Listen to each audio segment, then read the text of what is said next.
আসসালামু আলাইকুম, সবাই কেমন আছেন? আশা করি ভালো আছেন। আলহামদুলিল্লাহ আমিও ভালো আছি। ফাতেমা ব্লগস থেকে, ফাতেমা কুকিং এন্ড ব্লগস থেকে আমি ফাতেমা চলে আসলাম নতুন আরেকটা রেসিপি নিয়ে। তো যেহেতু সামনে রমজান, আর রমজান মাসে কিন্তু আমাদের অনেকগুলো ফ্রোজেন আইটেম প্রয়োজন হয়। তো আজকে সেরকম একটা ফ্রোজেন আইটেম আপনাদের সাথে শেয়ার করব, যেটা মানে রোল বা ভেজিটেবল রোল বানাই, চিকেন ভেজিটেবল রোল যেটাকে আমরা বলা হয়, সেটাই আজকে আপনাদের সাথে শেয়ার করব। যাই হোক, এখানে দেখে হয়তো বুঝতে পারতেছেন আমি একটা ডিম নিয়েছি, মানে নর্মাল ভাবে যে ডিমগুলো বাজার থেকে নিয়ে আসা হয় ফ্রিজে না রেখেই, ওই একটা ডিম নিয়ে নিলাম। আর এখানে 1 টেবিল চামচ নিয়ে নিলাম চিনি, স্বাদ মতন দিয়ে দিলাম লবণ, আর সবগুলো একসাথে মিশিয়ে নিলাম। মিশিয়ে তো দেখে তো বুঝতে পারছেন এখানে মানে একদম ভালো করে গুলে নিতে হবে, তার মত না মানে এই তো কোনো রকম চিনির সাথে চিনি লবণ ডিম একসাথে যখন মিশানো হয়ে যাবে তখন এখানে দিয়ে দিলাম এক মানে মেজারমেন্ট কাপে 2 কাপ ময়দা দিয়ে দিলাম। এখানে আপনারা চাইলে আটা দিতে পারেন। এই তো এখন আমি সবগুলা ভালো করে একদম মিশিয়ে নেব, আর ডিমের সাথে মানে ময়দাগুলা ভালো করে মিশিয়ে নেব। দেখে তো বুঝতেই পারতেছেন আমি কিভাবে মিশিয়ে নিচ্ছি। আর এখন এখানে দিয়ে দেবো আমি পানি। তো আমি পানি একবারে দিব না, আমি আস্তে আস্তে পানিটা দিব, তাহলে দেখা গেছে বেশি হবে না পানি। না হলে যখন একবারে দিয়ে দিবেন তখন দেখা গেছে পাতলা বা পাতলা বেশি পাতলা হয়ে যাবে। তো আমি বুঝে শুনে দিতে হবে। এখানে আমাদের ডোটা যে আমরা কীভাবে করব, কতটুকু রাখবো, সেটা হয়তো আপনাদের সাথে মানে ভিডিওটা দেখতে থাকেন, আমি সম্পূর্ণ আপনাদেরকে দেখাবো। এই তো এখন ভালো করে কোনো যেন লাম্পস না থাকে আমি ভালো করে মিশিয়ে নিচ্ছি। দেখে হয়তো বুঝতে পারতেছেন এখানে মানে প্রায় হাত কাপের থেকেও কম একটু দিয়ে দিলাম, কর্নফ্লাওয়ার দিয়ে দিলাম এখানে। কর্নফ্লাওয়ারটা দেওয়ার একটাই কারণ এখানে যেন মানে আটাটা একদম সফট থাকে, যেন মানে শক্ত না হয়ে যায়। যেহেতু এখানে ময়দা দিয়ে করছি হয় মানে ময়দা দিয়ে করলে একটু শক্ত হয়ে থাকে বা কিংবা একটু কেমন জানি হয়ে যায়। তো এই কর্নফ্লাওয়ারটার কারণেই দেখা গেছে যে আমার ডোটা একদম সফট হবে। এই তো এখানে আমি কিছু দেখে তো বুঝতে পারতেছেন আমি কতটুকু দিচ্ছি, পানি কিভাবে দিচ্ছি।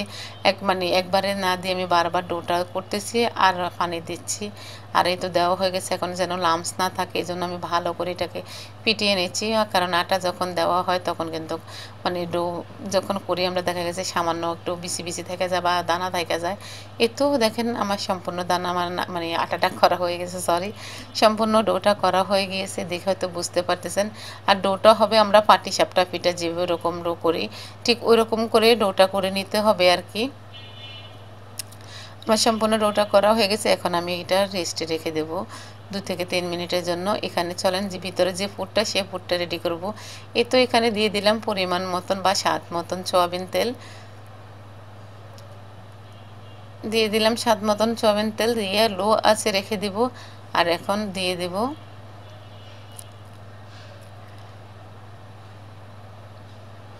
দিয়ে দিলাম এই যে এখানে মানে চিকন করে একদম মানে মিহি কুচি করে 1 টেবিল চামচ আদা এবং রসুন কুচি, 1 টেবিল চামচ দিয়ে দিলাম। ভালো করে এখন নেড়ে চেড়ে যেন গন্ধটা চলে যায়, ভালোভাবে নেড়ে নেব। মানে এটা লাল করব না, মানে জাস্ট কাঁচাই থাকবো, যেন কাঁচা গন্ধটা থেকে মানে চলে যায় ওই রকমভাবে আমি ভেজে নেব ভালো করে। আপনারা হয়তো দেখে বুঝতেই পারতেছেন বা দেখে বুঝে নেবেন যে আমি কীরকম করে নিয়েছি। আর এখানে দিয়ে দিলাম বড় সাইজের 2টা পেঁয়াজ কুচি। এখানে পেঁয়াজ কুচিটা বেশি কম করে নিতে পারেন আপনারা চাইলে। তো আমি এখানে বড় সাইজের 2টা পেঁয়াজ কুচি দিয়ে দিলাম। পেঁয়াজ কুচিটাও ঠিক একই রকম আমি ভালো করে নেড়ে চেড়ে মানে গন্ধটা যেন চলে যায়, আর একটু নরম হয় যেন, পেঁয়াজটা বেরেস্তা করব না। পেঁয়াজটা যখন নরম হয়ে আসছে তখন এখানে মানে মেজারমেন্ট কাপে হাফ কাপে আলু দিয়ে দিলাম কুচি, হাফ কাপ আলু কুচি দিয়ে এখন ভালো করে আবারও নেড়ে চেড়ে নেব। মানে চুলার আগুন ঝালটা কিন্তু আমাদের একদম হাই হিটে থাকতে হবে, না হলে কিন্তু পানি বের হয়ে যাবে। এখানে ঠিক মেজারমেন্ট কাপে হাফ কাপ দিয়ে দিলাম গাজর কুচি।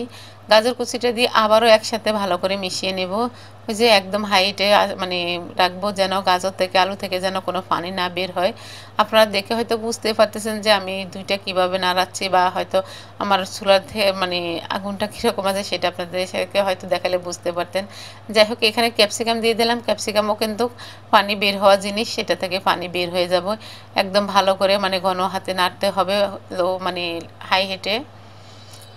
আরেকটা জিনিস খেয়াল করছেন কিনা জানি না, আমি কিন্তু এখনও কোনো লবণ দিই নেই, কারণ লবণ দিলে এখান থেকে পানি মানে বের হয়ে যাবে, আরও বেশি করে পানি বের হবে। এই জন্য লবণটা দেয়নি, লবণ দেবো একদম সবাই লাস্টে। আর এখন দিয়ে দিব সেই মেজারমেন্ট কাপে আবারও মানে 1 কাপের মতন দিয়ে দিলাম। এখানে আমি বাঁধাকপি, চাইলে আপনারা আমি যে সবজিগুলো দিচ্ছি এগুলো দিয়েও করতে পারেন, আবার আপনারা আপনাদের পছন্দ অনুযায়ী কিন্তু সবজি এখানে করতে পারেন। এই তো বাঁধাকপিটা দিয়েও কিন্তু আমি ভালো করে আবারও নেড়ে নেব। এই তো আমি আমার পছন্দ অনুযায়ী সবজি দিয়েছি, আপনারা আপনাদের পছন্দ অনুযায়ী সবজি দিবেন। আর এখানে আমি একটা মুরগির মাংস দুইটা মানে বুকের মাংস যে দুই পাশ থাকে দুইটা একবারে ভালো করে ধুয়ে পরিষ্কার করে আদা বাটা, জিরা বাটা, রসুন বাটা, হলুদ মানে সরি হলুদ ধনিয়া, জিরা সব কিছু দিয়েই কিন্তু সিদ্ধ করে নিয়েছি। সিদ্ধ করে নিয়ে তো হাত দিয়ে ভালো করে চেড়ে নিয়েছি, যেহেতু এখানে মানে একটা মুরগির মানে পুরা মাংসটা বুকের মাংসটা নিলাম। তো ওখানে হাফ টেবিল চামচ করে জিরা, ধনিয়া, লবণ স্বাদ মতন দিয়ে আমি ধনিয়া গুঁড়া টুড়া সব হাফ টেবিল চামচ করে দিয়ে সিদ্ধ করে নিয়েছি। আর এখানে আমি দিয়ে দিলাম প্রায় 4 টেবিল চামচের মতন টমেটো সস, দিয়ে দিব 2 টেবিল চামচ সয়া সস। এখন যে সব মশলা আস্তে আস্তে দিবে, এখানে মানে ঝালটা আপনারা আপনাদের পরিমাণ মতন দিবেন। এখানে আমি একটা দিয়ে দিলাম কাঁচামরিচ কুচি, আর এখানে হাফ টেবিল চামচ দিয়ে দিলাম চিলি ফ্লেক্স। এখানে ঝালটা ওই যে বললাম আপনারা আপনাদের পছন্দ অনুযায়ী দিতে পারেন, আমি কিন্তু আমার পছন্দ অনুযায়ী ঝালটা দিলাম। আর এখানে কিছুটা কালো গোলমরিচের গুঁড়ো দিয়ে দিলাম, এখানে প্রায় হাফ টেবিল চামচের মতন দিয়ে দিলাম কালো গোলমরিচের গুঁড়া। আমার কাছে সাদাটা ছিল না, আপনারা চাইলে সাদাটা দিতে পারেন। আর এই তো দেখেন ভালো করে এখন সবগুলো মশলা মিশিয়ে নেব। তো সবগুলোর সাথে মানে সবগুলা মাংস, সবজি, মশলা সব একসাথে মিশিয়ে নেব। আর আজকে আমাকে হেল্প করতেছে আমার ছেলে। ও আমার ভিডিওর মধ্যে এসে বলতেছে আমি তুমি করো, আমি মানে নাড়াচ্ছি। তো আজকে হয়তো দেখে আপনারা এখানে অনেকে প্রশ্ন করতে পারেন 2 হাত দেখা যাচ্ছে, আসলে আমার ছেলে আমাকে হেল্প করতেছে। এই তো দেখেন আমার সবগুলো মানে হয়ে গেছে আলহামদুলিল্লাহ।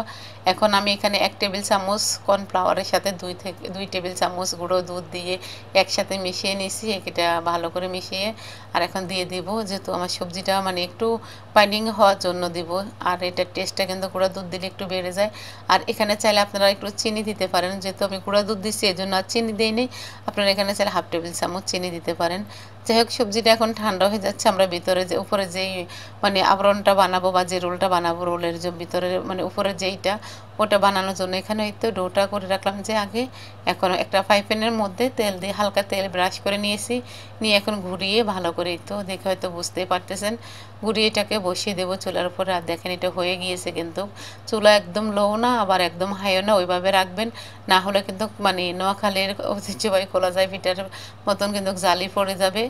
যেন জালি না পড়ে, জালি পড়লে কিন্তু ভালো লাগবে না খেতে বা ভালো হবে না।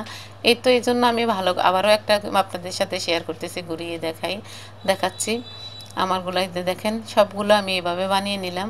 আর বানানোর পরে কীরকম হয়েছে সেটা তো আপনারা দেখে বুঝতেই পারতেছেন। দেখলেন তো কত সহজে বানিয়ে নিলাম, একটার সাথে কিন্তু একটা লাগে নাই। যদি আমি এখানে কর্নফ্লাওয়ার না দিতাম তাহলে একটার সাথে একটা লেগে যেত, ছিঁড়ে যেত। কিন্তু দেখেন আমি এখানে মাশাআল্লাহ অনেকগুলি বানিয়েছি, সবগুলা কিন্তু খুব সুন্দর হয়ে উঠে গেছে আর একদম মানে ফ্রেশ একেবারে। আর এই তো এখন এখানে দেখেন আমি কিভাবে করতেছি রোলটা, সেভাবে আপনাদের সাথে শেয়ার করব।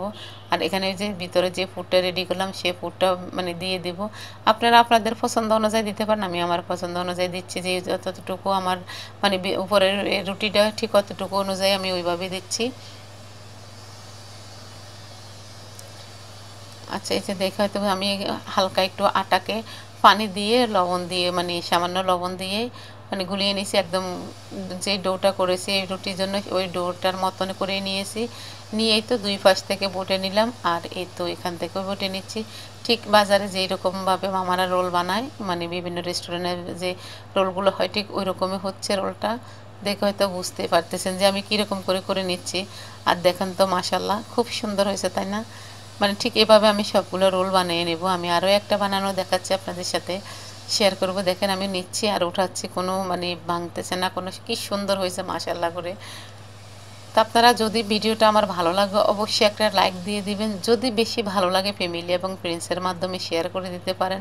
যারা আমার চ্যানেলে নতুন আছেন সংযুক্ত হচ্ছেন প্রতিদিনে কেউ মানে আপু ভাইয়েরা আমার চ্যানেলে যোগ হচ্ছেন, তাদেরকে অসংখ্য অসংখ্য ধন্যবাদ।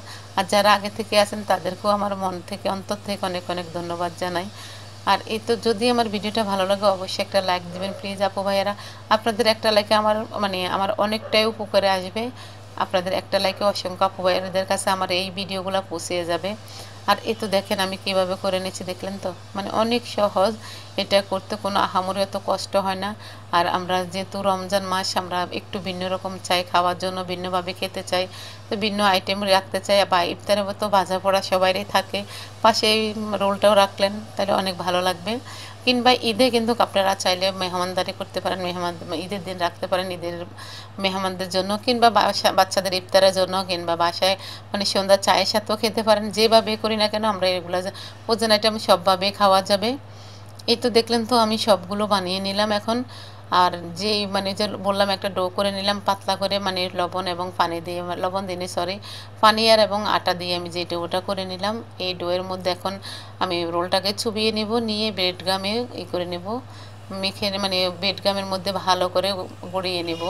তার এই রোল মানে ব্রেড গামগুলো আমি কীভাবে বানাই সেটা আপনাদের সাথে শেয়ার করব। আমি আজকে কোনো রং দিইনি, রং না দিয়ে কিন্তু এই ব্রেড গামটা তৈরি করেছি। যেভাবে করেছি সেভাবে আমি আপনাদের সাথে শেয়ার করব ইনশাল্লাহ। এই তো দেখে হয়তো বুঝতে পারতেছেন আমি ব্রেড গামের মধ্যে এখন ভালো করে মিশিয়ে নেব ব্রেড গাম দিয়ে। আর এইভাবে এই রোলগুলো আপনার 2 থেকে 3 মাসের জন্য একদম ভালো করে ফ্রোজেন করে রাখতে পারবেন, কোনো কিচ্ছু হবে না। এইভাবে রাখতে পারেন আপনারা। আমি আরও একটা করে দেখাচ্ছি। খুব সহজে একটা রেসিপি আপনাদের সাথে শেয়ার করলাম। যদি ভিডিওটা ভালো লাগে অবশ্যই একটা লাইক দিয়ে দিবেন।